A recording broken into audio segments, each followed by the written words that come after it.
All right, everybody. So, I decided to buy one of the Dungeons and Dragons pre-constructed commander decks and add my own little fangs or teeth to the mix. So, what we're going to be looking at today is the Prosper Tome-bound commander deck with my own additions to it. So, I removed a bunch of things that were great, but they just weren't pulling the same punches as some other ideas that I had. I wouldn't call this deck competitive, but I would call it aggressive.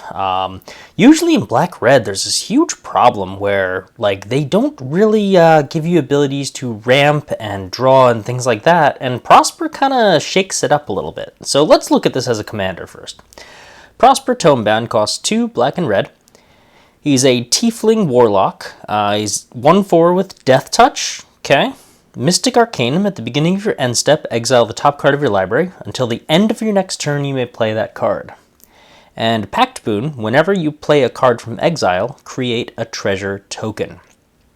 So this is a really, really powerful commander. He does a lot of things. He's got Death Touch, so he's a little kind of consequence blocker. But the bottom 2 abilities are going to be the things that play this deck out like crazy. So exile the top card of your library until the end of your next turn. You can play it. Well, that also counts as lands because lands can be played, and they're not. We're not talking about spells. And the Pact Boon creating the treasure token, well, there's our ramp. So we're going to be looking at not only playing cards that are exiled with Prosper, but we're also going to look at cards that get played from exile. So cards that have Suspend, Rebound, some other cards that let you exile cards and play them. So we're not just going to depend on Prosper to play stuff, but we're going to play a lot of things, generate a lot of treasure tokens, and then we're going to use those tokens to do a bunch of silly shenanigans and play a lot more spells. So this is a black-red, kind of like a ramp deck almost, as long as you pay attention to the engine. So let's take a look. And we'll look at all the 1-drops first, and then we'll keep pushing from there. So actually, first we have a 0-drop, Profane Tutor. I love this card. I love the etched foil on it. It looks gorgeous. It doesn't have a mana cost, but you can suspend it for 2 turns. So 1 in black, suspend 2, search your library for a card, put it into your hand, and then shuffle. I cracked this in a Modern Horizons 2 booster box that I opened. I think it was Collector. No, it was a set box, whatever it was. And I've wanted to use it ever since because this card is absolutely stunning. All right, and when you play it from exile, you get the treasure token. Adventure is another one that deals with exile. So Adventure lets you... Sorry, I'm trying to get the light out of the way. Let's see if we can avoid that properly. That looks pretty good.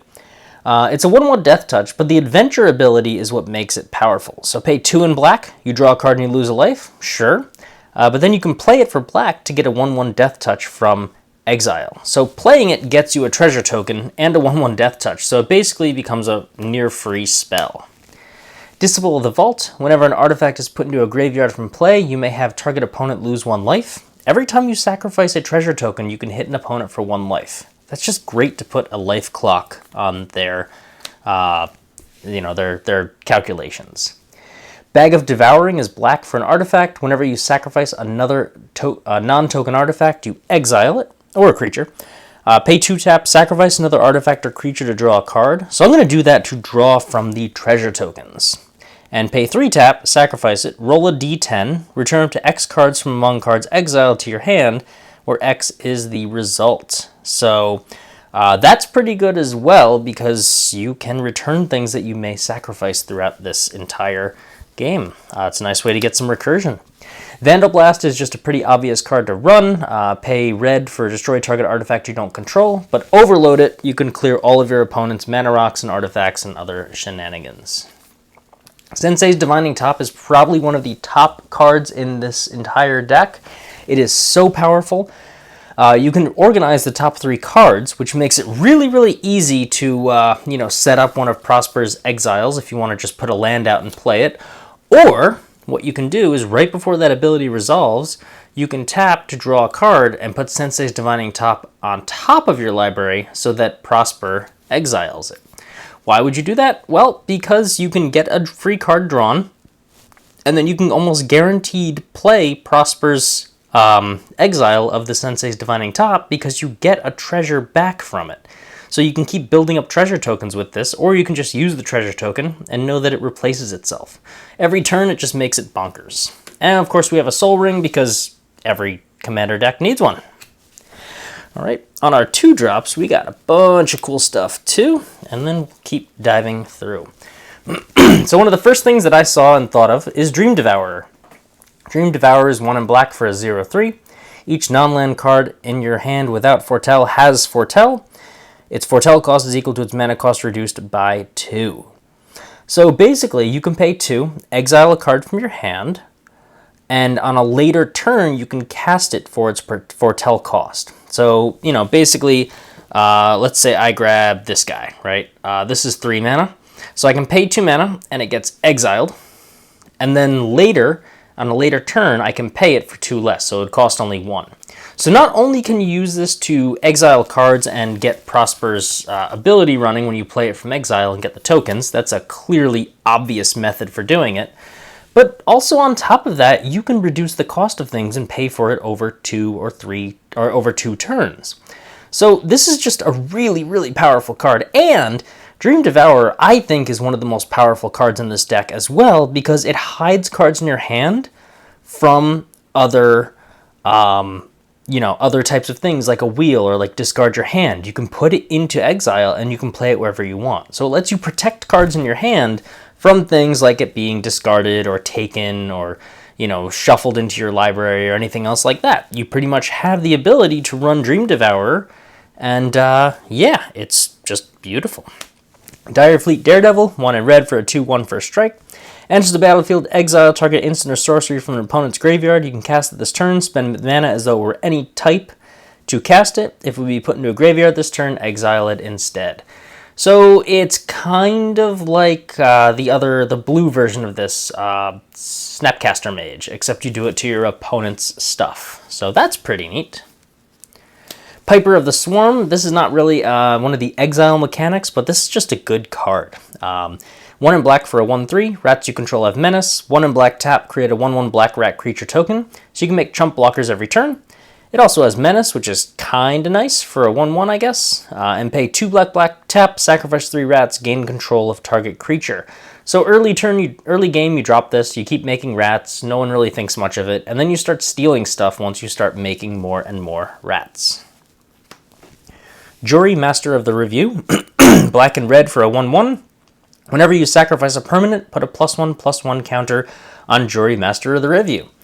When it dies, it deals damage equal to its power to any target. So, treasure tokens are permanents, and when you sacrifice them for mana, you keep building up Jury larger and larger and larger. And then you can have Jury do some major damage if somebody wants to try killing it. We have a Terminate as some creature control. Destroy target creature, can't be regenerated. Dead Man's Chest. This is a really interesting card. It's 1 in black for an aura. Enchant creature an opponent controls. When it dies, exile cards equal to its power from the top of its owner's library. You may cast spells from among those cards as long as they remain exiled, and you can spend mana as though it were any type. So again, we're starting to notice this is kind of like stealing some of your opponent's cards from their library, and that's a lot of fun. Rakdos Charm is just a beautiful, beautiful card. Black and red for 3 different choices. You can exile all cards from target player's graveyard. Graveyard Hate is very, very powerful. Destroy an artifact, again, very, very powerful. Or each creature deals 1 damage to its controller. That bottom ability is really good because if your opponent somehow managed to generate 500 creature tokens or 1 billion creature tokens, you can drop Rakdos Charm and kill them. You find some prisoners. This is some of the cool D&D stuff. Choose one. Break their chains, destroy a target artifact, or interrogate them. Exile the top 3 cards to target player's library, or target opponent's library. Choose one of them. Until the end of your next turn, you can play those and spend mana as any color. So this is kind of neat where you just kind of drop an instant at the end of your opponent's turn. Maybe you exile a couple things and you play them and get some Prosper bonuses. One of our win conditions in this deck, since we're going to be making so many treasure tokens, Torment of Hailfire, black, black, and X. Repeat the following process X times. Each opponent loses 3 life unless that player sacrifices a non-land permanent or discards a card. This is just a great way to quickly end the game and hit them for a lot. If you can do X equals 10, That means that they need to sacrifice 10 permanents or discard 10 cards in any combination, or they lose 3 life for each one. If they have nothing, they're either going to be sacrificing lands or losing 30 life. Commune with Lava, another great card with X in it that we're going to use for the treasure tokens. Exile the top X cards of your library. Until the end of your turn, you may play those cards. Again, just a nice way to drop some stuff and play some cool things. Recto Signet for just mana rocks. Talisman of Indulgence, same thing. Arcane Signet, same thing. And a Mind Stone, which is taps for colorless, but also 1 tap, sacrifice it to draw a card. So, some pretty neat stuff. Nothing that's like too insane or wild, but some really good early game plays. Alright, now we're going to move into some higher drops, and you're going to see some really cool and clever kind of like inclusions that I threw into here that kind of represent my own hopes of playing this deck. Alright, so we are going to dive into the 3 drops next, and we got some cool stuff. Academy Manufacturer is a card that, again, you look at that and you're like, oh my goodness, this needs to be in the deck. So it's 3 mana for a 1/3. If you would create a clue, food, or treasure token, instead create 1 of each. Well, a clue is 2 tap, sacrifice it to draw a card. Food is 2 tap, sacrifice it, gain 3 life.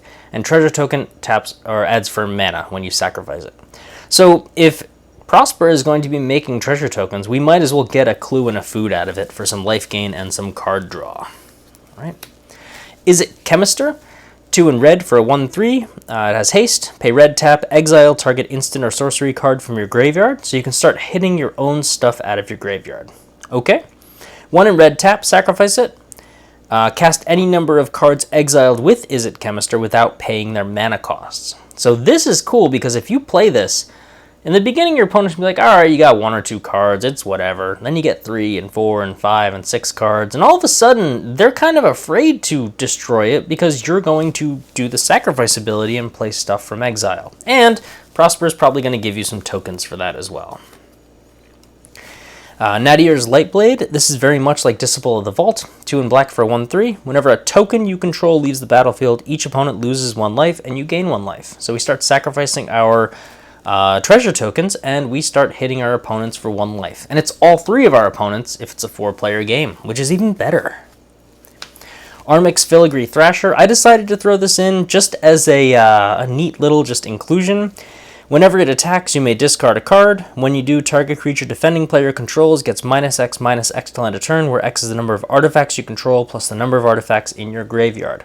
Mostly, I'm just hoping to have like 6 or 7 treasure tokens in play and just hit opponents for some like serious -X damage to remove stuff that I don't like them having. Alright, Birgi, God of Storytelling, 2 in red for a 3/3. Whenever you cast a spell, add red mana. Until end of turn, you don't lose this mana except or as steps and phases end. It's kind of like a storm enabler for here. Like, we're going to storm and play a card, add red. Play a card, add red. Play a card, add red. Use that red to play another card, add another red. Also, our creatures can boast twice during each of our turns rather than once. We're not running boast, but also Birgi has a flip side that's pretty neat as well. Harnfell Horn of Bounty, 4 in red for an artifact. Discard a card, exile the top 2 cards of your library. You may play them this turn. So that's, again, just trying to get some exile resources for Prosper. It's great, it's beautiful, and people don't always recognize that that has 2 sides to it. Light Up the Stage is just, I mean, a lot of the stuff you can see is included in the deck, but I decided to add some neat stuff of my own. 2 in red for sorcery.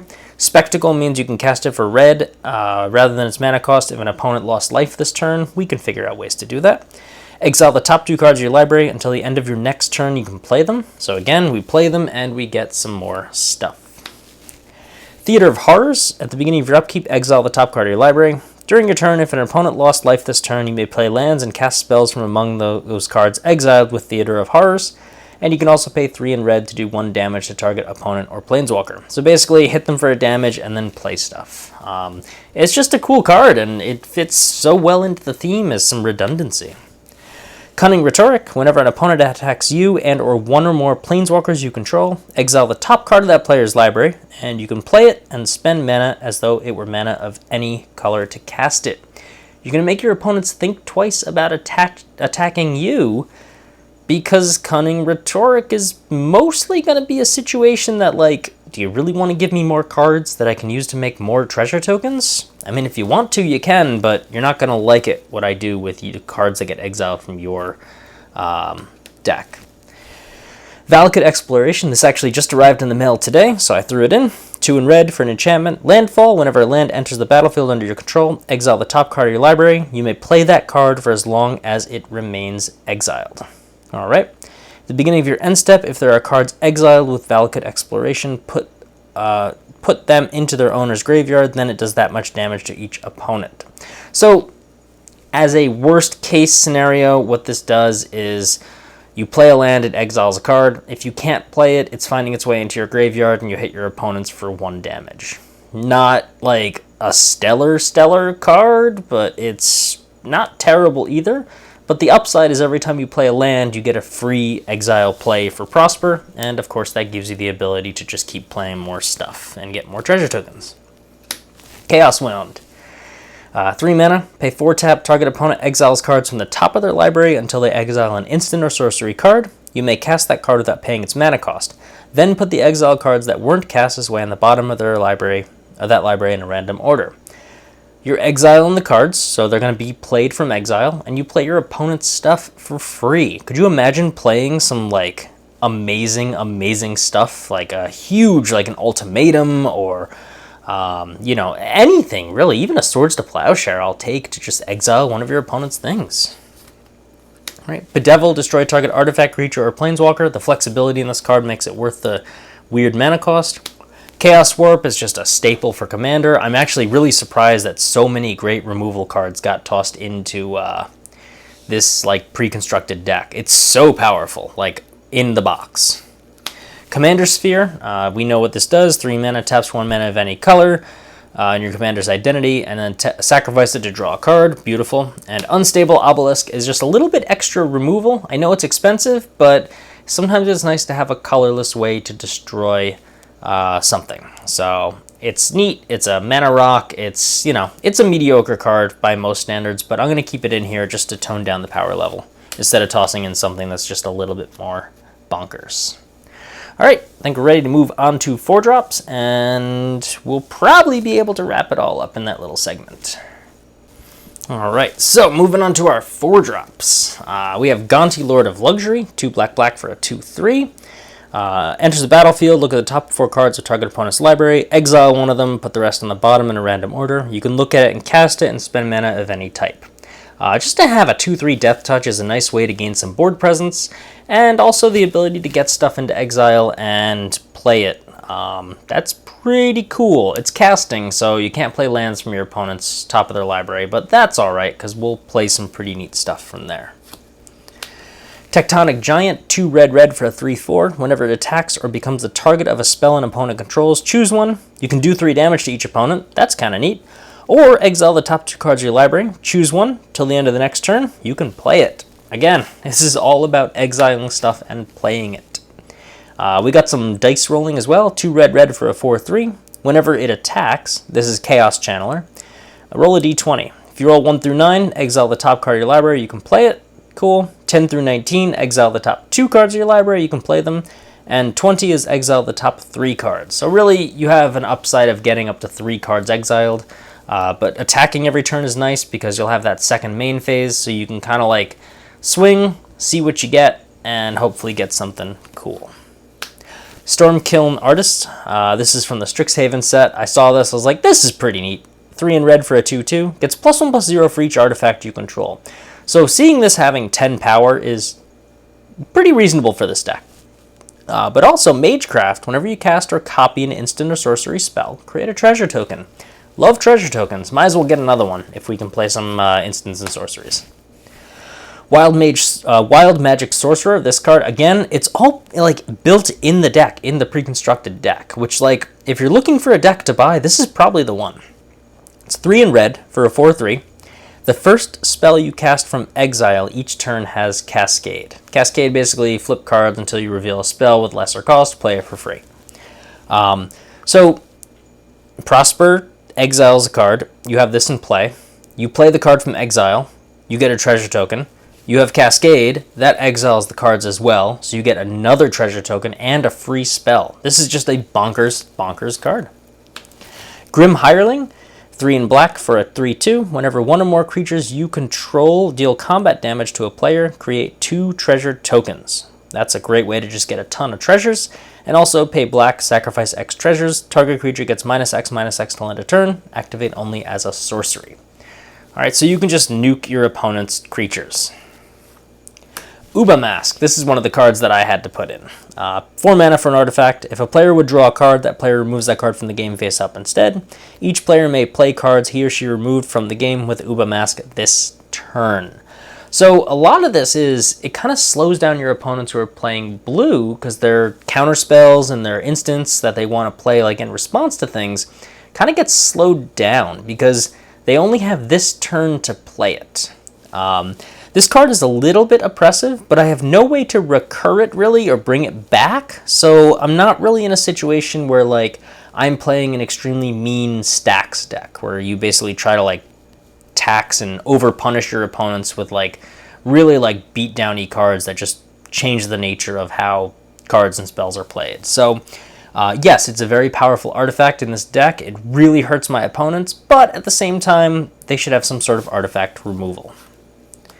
Ignite the Future, 3 in red.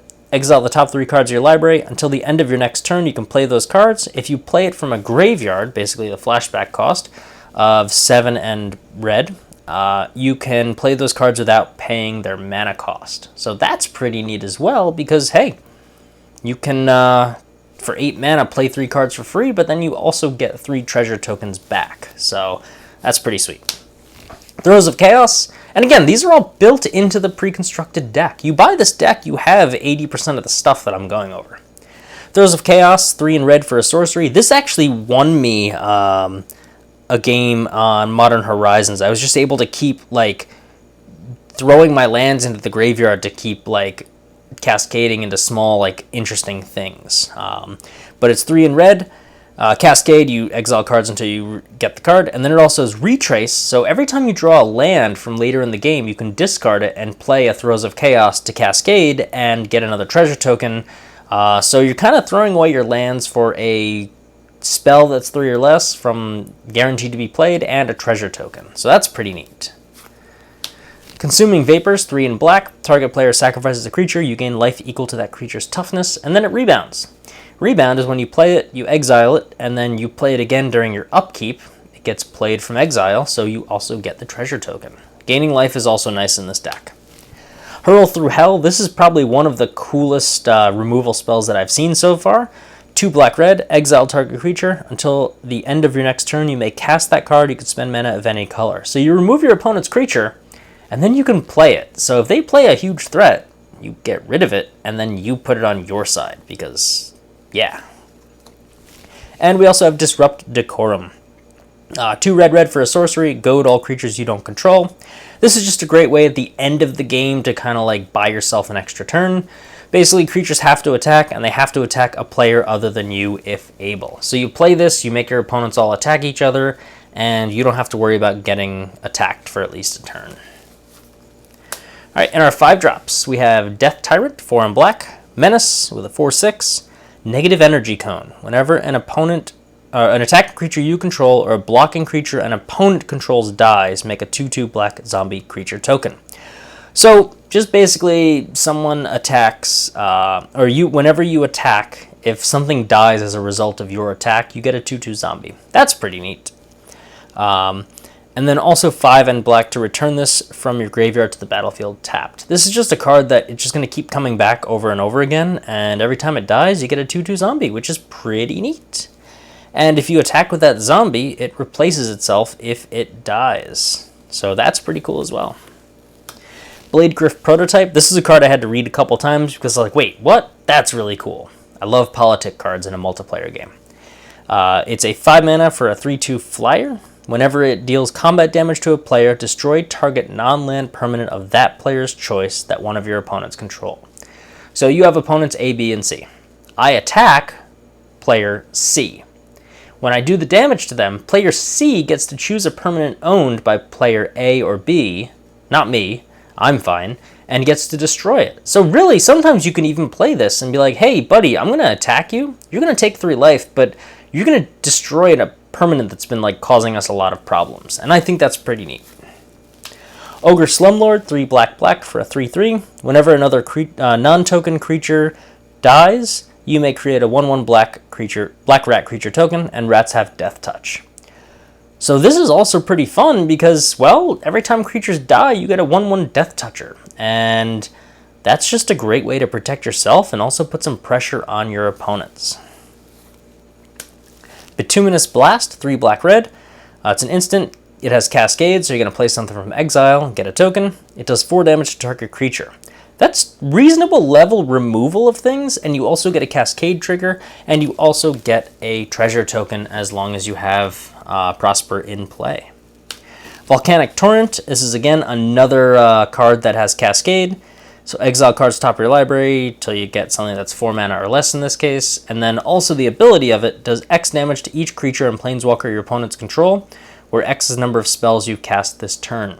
Since you are exiling cards and also flipping cards and cascading into cards and all these other fancy things, you're probably going to play like 5 or 6 spells if you like set this up. Because remember, you're going to have all of those treasure tokens. So if you can get it like your count up to like 5 or 6 spells cast, you can hit all of your opponent's creatures and their planeswalkers for some serious damage. Right, Dance Macabre, 3 black for a sorcery. Each player sacrifices a non-token creature. Then you get to roll a d20 and add the toughness of the creature you sacrificed this way. So if I sacrifice, let's say, a 5/5, right? I roll a d20 and I add 5 to it. If it results in 1 through 14, return a creature card put into a graveyard this way into the battlefield under your control. So that's just great. But if you get 15 or more, you get to grab 2 creatures. So this is just a really, really good card. Make everyone sacrifice something, and then I get to return something, maybe 2 things. So I usually come out ahead on that. Etali Primal Storm. Again, I looked at some of the cards tossed into this deck, and I'm like, they really beefed up the power with this generation of commander decks. Whenever it attacks, exile the top card of each player's library, and you may cast any number of spells from among those cards without paying their mana cost. It's just a bonkers card. Marionette Master, again, another card that was tossed into a pre-constructed deck. I don't know why they did something as silly as this, but this card is just ridiculous in this deck. 4 black for a 1/3. Fabricate 3, so you can either put 3 +1/+1 counters on it, or make 3 1/1 servo artifact creature tokens. In this deck, you almost always put the +1/+1 counters on it, so it'll become a 4/7. Whenever an artifact you control is put into a graveyard from the battlefield, target opponent loses life equal to Marionette Master's power. So if it has 4 power, every time I sacrifice a treasure token, I can hit an opponent for 4 life. If you get 10 treasures, you literally are holding an opponent on death row. So that's pretty neat. All right, Meteoric Mace. I'm not sure if I want to keep this in here, but it's a pretty cool card. Equipped creature gets +4/+0 and has trample. It's equipped 4. It's 4 red to play it, which is a little large, but it also has Cascade. So like, you do get an exile card. This is pretty neat to toss onto one of your larger cards. If you toss it on a Marionette Master, you can hit an opponent for 8 life.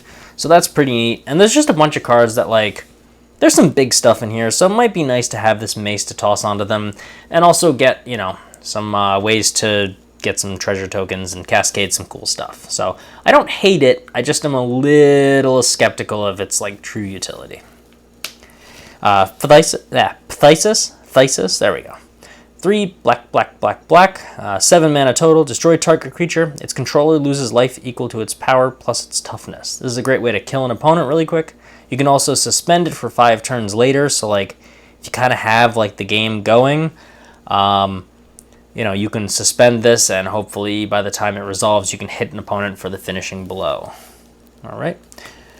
We also have Hex, again, came in the deck. 4 black, destroy 6 target creatures. Now the thing is you have to have 6 targets for this.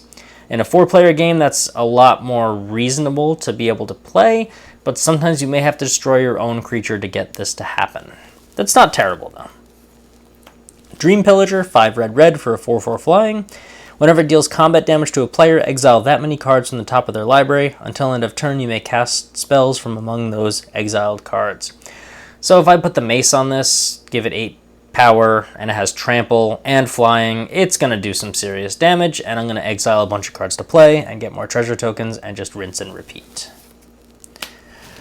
Lorcan Warlock Collector, 5 black for a 6/6 flying. Whenever a creature is put into an opponent's graveyard from anywhere, you may pay life equal to its mana value. If you do, put it onto the battlefield under your control. It's a warlock in addition to its other types, and if a warlock I control would die, exile it instead. So again, this is just a nice way to throw some life at some really, really cool cards that are dying throughout the game. It's just a nice, big, beefy, evil creature to toss in and have some fun with. So that's pretty neat. Alright, we have Fevered Suspicion, 6 black and red. For sorcery, each opponent exiles cards from the top of their library until they exile a non-land card. You may cast any number of spells from among those non-land cards without paying their mana costs. So that's pretty neat. They each exile something. And then it also has rebound, so it comes back from exile and gives me another treasure token. I don't really care about treasures with this card. This is just a way to throw some big, giant, massive stuff and swing the game, hopefully. And then finally we have a card, Apex of Power, 7 red. Again, I can't believe that this was put into the pre-constructed deck. Exile the top 7 cards of your library. Until end of turn, you may cast spells from among them. If the spell was cast from your hand, add 10 mana of any one color. So you can probably play this from your hand with the help of the treasure tokens, but then when you play this from your hand, you also get 10 mana of any one color, so you can exile them and then keep playing stuff, but then everything you play with the 10 mana that you've used gets you a treasure token, and then that treasure token can be used to play other spells and get you more treasure tokens. So you can basically storm the top 7 cards of your library and just do some real serious bonkers stuff. Alright, in terms of lands, I really didn't change too much. We have a command tower. Rakdos Carnarium gives you 2 mana, but you have to bounce a land. Smoldering Marsh, just a general decent card. Foreboding Ruins is black-red. These are all just black-red, like mana-fixing lands. They're not amazing, but I decided to tune down the power level of this as well. Alright, we have a Bloodstained Mire. This is actually a in-place copy. I meant to replace it with an actual card. So I got these cards online, and it's a good time to talk about this. So it looks fine. Now, I'm a person who runs, 18, 19 different commander decks. For me to buy 18 or 19 Bloodstained Mires is ridiculous. So sometimes I get these cards that are just a nice proxy that sit in the place of it. Usually when I go somewhere, I will actually go through, pick 3 or 4 decks that I'm playing, take these out, make sure that I'm putting in the actual fetch lands for them, and then play them during the game. I usually mean to remove these on my decks. I have a few of each of these. I can't really say how I acquired them, but they are pretty nice. They're pretty decent quality, and sometimes you just have to put in some substitutes, even if it means it's just a placeholder until you replace those lands for it. So this is an example of one of them. It doesn't look quite real. I whiteboarded everything so I know it's good, and I did that with mostly fetch lands because no one has the money to buy 18 or 19 fetch lands and then buy multiple fetch lands. They're 20, 30, 40 bucks each, so I just don't have the money to do that. Anyway, we have a Spine Rock Knoll. This says Hideaway, enters the battlefield tap, look at the top 4 cards, exile 1. You can play the exiled card if an opponent was dealt 7 or more damage, and again, it's a way to play a card from exile to get Prosper's bonus. Bojuka Bog for Graveyard Hate. Underdark Rift, 5-tap, exile it, roll a d10, put an artifact, creature, or planeswalker to its owner's library just beneath the top X cards of that library, exit the result, do it as a sorcery. This is actually a pretty nice land that lets you do some removal. And they made you exile the land because, well, if you have a Crucible of Worlds, you can play stuff from the graveyard. And you don't want to be able to give players the ability to do that. I left most of the swamps. I think I took out 1 or 2 of them in place of some cheaper spells. And I also have the same thing for the mountains. Nothing too fancy. I love how the swamps and mountains and all the basic lands basically have a an inscription or a description from each of the kind of like Dungeons and Dragons worlds or realms or whatever you want to call them. So it's pretty neat. Like you search for a stolen artifact has brought you to the edge of the Mirror of Dead Men. As a plague ravages the world above, you've made your way into the Underdark. In search of a fungal panacea. You know, these are all the things that like you can read through and see what they say, and it's kind of cool because it's world building for Dungeons and Dragons. So it's some pretty neat stuff. So anyway, that's Prosper. Prosper is bonkers and fun and cool and neat and all those different things. And when you play it and you like test run it and everything, you'll start to find that this deck just explodes out of nowhere. It's like, wow, turn 6, I've got a huge board state. Turn 7, I've dropped 6 creatures and played 5 spells. And turn 9, I've done, 18 damage to each of my opponent's creatures and polluted the battlefield. And I'm probably swinging for 18 damage every turn. And yeah, Prosper's fun. I haven't played it in person yet, but I'm imagining that it will be a very, very fun deck to play against. So anyway, hopefully you guys enjoyed my breakdown of how I'm building Prosper. And if you have any questions, as always, feel free to toss them into the comment section. Thanks for watching.